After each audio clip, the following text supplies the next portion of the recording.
Hello everyone, this is Akshay Sarfraz, the host of Development Chronicle. Today we have with us Mr. Shesha Khan, founder of Skillistan. Mr. Shesha Khan, thank you so much for giving a time. How are you today? I'm very good. Thanks to you for inviting me and trying to amplify my voice and reach out to many more youth with our message. Okay. हम आपसे ना आज youth के बारे में discussion करेंगे क्योंकि वो कुछ हमारी यूथ ऐसी है ना, उनको चीज़ों का नहीं पता ना, तो आज आपने जो है ना उनको बताना है सारी चीज़ों के बारे में ना, तो बड़ी एक गर्मा गर्म डिस्कशन करेंगे, बड़ी इंटरेस्टिंग टाइप की डिस्कशन जो यूथ के में होगी ना। लाइक अब आप अपनी जर्नी बताइएगा कि आप कैसे यहाँ तक पहुँचे और क्या आपने फेस किए जो मुश्किलात वगैरह, तो वो आप ऑडियंस को बताएँगे क्या? Thank you. So I would start my journey, बहुत लोगों को नहीं पता लेकिन I was working in the oil and gas industry and that's where वो स्ट्राइक हुआ मुझे रियलाइजेशन कि this is the real problem that we have to fight, the oil and gas industry, the fossil fuel industry. And this was now back in 2020 and उधर ही बैठ के fossil fuel industry में I realised के I have to do something.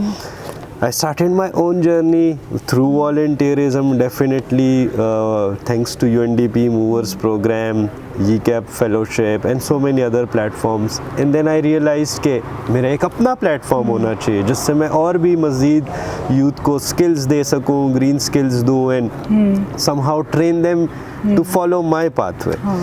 So this is all I began with, a lot of struggles in the middle, but yes, the fossil fuel industry gave me the real motivation to fight against them. Okay, हम लोग अक्सर seminars attend करते हैं ना, youth empowerment की होते हैं, तो बट कुछ चीज़ें मुझे नज़र नहीं आ रही होती, कुछ लोग जो है ना यूथ को हाइड कर देते हैं, तो वो चीज़ क्यों है ऐसी, लाइक ज़्यादा विजिबिलिटी में नहीं लेके आते, तो वो चीज़ आप बताइएगा।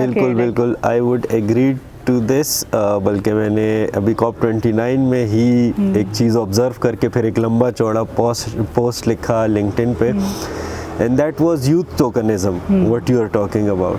So youth tokenism is because youth are in the majority. लोगों को पता है कि youth के नाम पे बहुत कुछ बिकता है, so youth चाहिए भी उन्हें, youth के बगैर भी नहीं कर सकते, बट देन जो आपने की बात कि youth को सिर्फ बुला लिया साइट पे, नंबर्स पूरे कर लिए, no real influencing power, no real empowerment, just उनको just for the sake of के youth present है. So this is usually called youth tokenism, कि just for the sake of कि youth की involvement है, उनको आप ले आए हो, and this is quite rampant in Pakistan.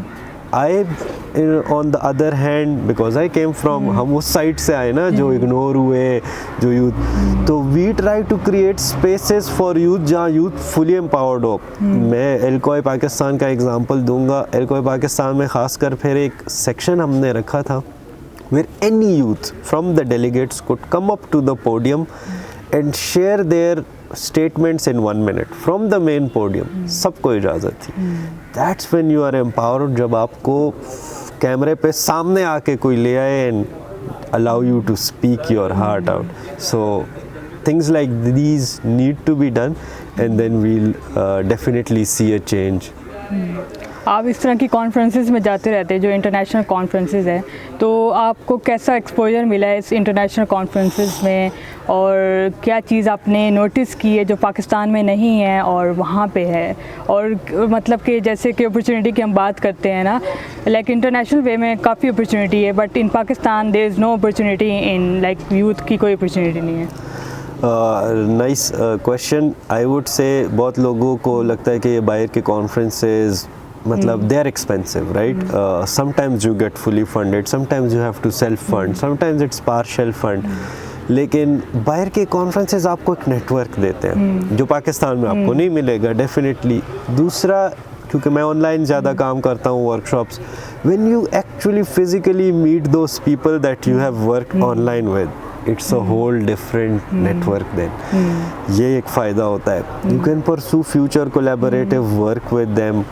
दूसरा जो आप कह रहे हैं कि पाकिस्तान में क्यों नहीं, अब पाकिस्तान में because of security issues, I really want to organize big climate conferences such as the regional conference of youth, जो ELCOI का next step होता है, मतलब Asia Pacific level पे। This year I do have some plans, but then again the visa issues, bringing people from all over the Asia Pacific region to Pakistan, it's kind of a difficult job, but I've tried। अगर हम ऐसे कर लेते हैं उससे क्या फ़ायदा होगा, क्योंकि हम बहुत ज़्यादा पाकिस्तानियों को तो बाहर नहीं लेके जा सकते, लेकिन अगर कुछ बाहर को लोगों को यहाँ ले आए तो इधर के जो अपने हमारी यूथ है वो ज़्यादा आके they can do the networking, the learnings, capacity building. So things like these all our stakeholders in the development sector, they need to bring in more of these big events to Pakistan. But then this is not just our domain, country का overall peace and security का outlook भी अच्छा होना चाहिए, so that people feel safe coming to our country. मैं आपको social media पे देख रही होती हूँ, बड़ा आप एक्टिव हैं, यूथ के बारे में बड़ी डिस्कशन चल रही होती है, तो आप कुछ ऐसा इनिशिएटिव क्यों नहीं लेते कि लाइक डिफरेंट यूनिवर्सिटीज़ को इवॉल्व किया जाए, लाइक जैसे कि नस्ट है, नस्ट में डेवलपमेंट स्टडीज़ बहुत अच्छा है, तो वहाँ पे आप अपने लाइक सेमिनार्स अरेंज करवाएं इंटरनेशनल वे में, तो हम लोग क्यों नहीं पाकिस्तान को थोड़ा इंटरनेशनल वे में क्यों नहीं कर सकते? तो क्या मतलब वजह है, या गवर्नमेंट के कोई इश्यूज़ हैं, या क्या रीज़न है जो मतलब फेस कर रहे हैं हम लोग? Thank you, nice question. मैंने किए हैं वैसे, नस्ट में भी ऑर्गेनाइज किया है, लास्ट एल्कोई हमारा नस्ट में था, बट यस आई एम जिस पोजीशन में मैं हूँ, so I can go to any university, I can go to any college, school and organize, but one thing I have noticed within the education sector, they are quite competitive आपस में। If you ask say NUST and another university to collaborate on something, there would be a resistance। Maybe this was the reason कि इस बार मैंने एल्कोई चाहा कि एक non university location में हो, so that many universities के लोग, कॉलेज, स्कूल्स के लोग एंगेज हो सके। This is a problem when I teach the SDGs. I usually tell my students that my favorite SDG is SDG 17, and the reason is कि हमें collaborative माहौल develop करना चाहिए. People should be collaborating for these goals, universities, colleges, which is rarely happening in Pakistan. होना चाहिए। जितनी हम मतलब it's a win win for everyone. जो हमारी हालत है डेवलपमेंट लिटरेसी की, यानी लोगों को पता ही नहीं है डेवलपमेंट के बारे में, तो इस हालत में many more collaborations are required. The current ones मतलब कुछ भी नहीं हो रहा है ऐसे में, we need many more collaborations. हमें ज़रूरत होगी बहुत ज़्यादा कोलैबोरेशन की, और हमें करनी भी चाहिए, जैसे कि इंटरनेशनल अपॉर्चुनिटीज़ हैं, डिफरेंट ऑर्गेनाइजेशन है, जैसे कि UNDP है, या डिफरेंट मल्टीपल ऑर्गेनाइजेशन है, तो उनके साथ हम लोग काम करके एक लाइक पाकिस्तान को भी एक अच्छी अपॉर्चुनिटी दे सकते हैं कि पाकिस्तान के जो स्टूडेंट्स हैं उनकी विल होती है कि हम लोग भी एक बड़ी लेवल पे जाएं और एक अपना नेम पैदा करें ना। तो ये चीज़ें मैंने ख़ुद भी देखी हैं और मैं देखती रहती हूँ कि ये बहुत बड़ा इशू है।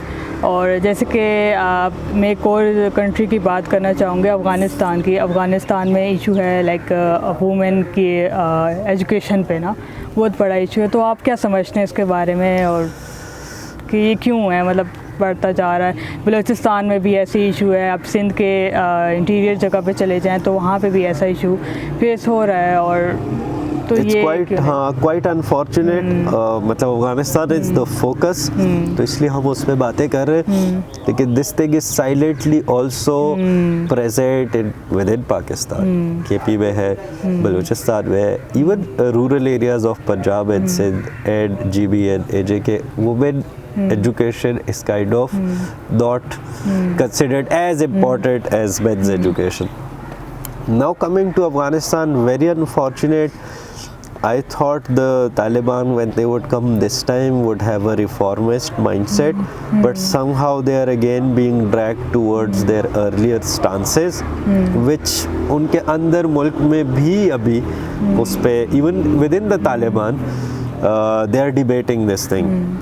although they have some insecurities related to women education, I think this can be solved.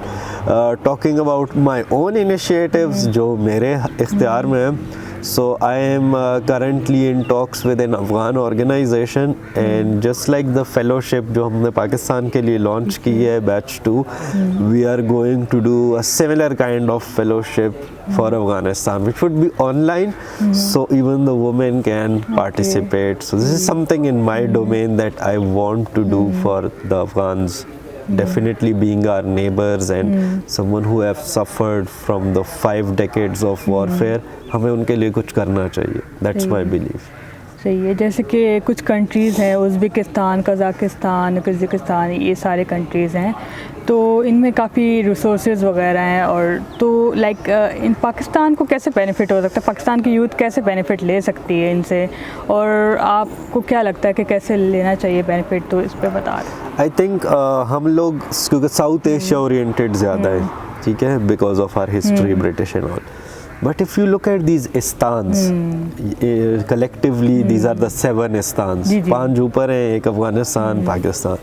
So the istans are really land-wise connected, culture-wise connected. But क्योंकि history में वो Russians के अंडर थे, हम लोग British के साथ थे, so there was that gap. But post 1990 ताल्लुकात बन रहे हैं हमारे. But then the basic link was the land routes जो अफगानिस्तान के थ्रू थे, और अफगानिस्तान के हालात ख़राब थे. Nowadays what I am seeing an evolving dynamic is happening, because Central Asians also need warm water ports, and Pakistan is the best option for them. So they even want to develop these cultural ties with us. अभी recently मैंने सुना एक Tajikistan में was a conference happening, and a delegation from Pakistani youth was going there, and so many such events are happening to promote वो cross cultural exchanges and all. And this is something we really need on the Central Asian front. South Asia का तो again I would reiterate वो SAARC वाला मसला है कि even in COP29 there was a panel I talked about this कि हम लोग को प्लेटफॉर्म्स नहीं मिलते. ऐसा ही. सो हम लोग जाके कॉप्स में या कॉइज में Indians, Bengali, Sri Lankans, we come together and talk about our problems, because we don't sit together in our own region. Same goes for Central Asia. We should be having more such places to talk about our collective problems.